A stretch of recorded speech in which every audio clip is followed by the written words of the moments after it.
Bonjour et bienvenue à ce coaching axé sur la santé sexuelle. Aujourd'hui, je vais beaucoup plus m'intéresser à la femme. Femme, sentez-vous des douleurs pendant les rapports sexuels? Vous avez peut-être la dyspareunie. La dyspareunie, c'est de ça qu'il sera question tout au long de ce coaching. La dyspareunie en soi n'est pas une maladie. La dyspareunie n'est qu'un trouble qui perturbe la vie sexuelle, surtout des femmes.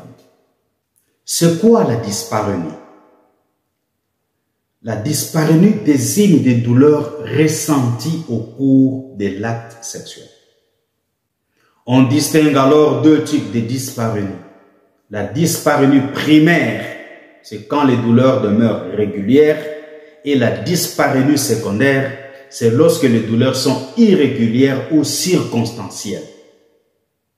La dyspareunie est superficielle quand la douleur se situe à l'entrée du vagin, empêchant ainsi toute pénétration. Cependant, la dyspareunie est dite profonde lorsque la douleur se situe à l'intérieur, au fond du vagin. Malheureusement, il y a 25% de femmes qui souffrent de la dyspareunie secondaire ou circonstancielle. Plusieurs facteurs peuvent occasionner la dyspareunie, entre autres des causes physiques telles que la cystite, la vaginite, l'atrophie vaginale, la sécheresse vaginale, les infections vaginales, la malformation vaginale, le bouleversement hormonal, la perforation brutale de l'hymen, les hémorroïdes internes et externes, les toilettes intimes traumatisantes, l'inflammation dermatologique causée par des produits toxiques ou encore l'utilisation des tampons en dehors des menstruations.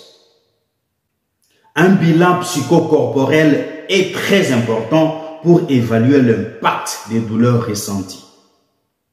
La dyspareunie peut aussi être psychologique en cas de traumatisme ou de phobie sexuelle. Comment soigner la dyspareunie? L'utilisation de l'huile de rose ou d'un lubrifiant à base d'eau ou d'aloe vera fera l'affaire afin de faciliter la pénétration.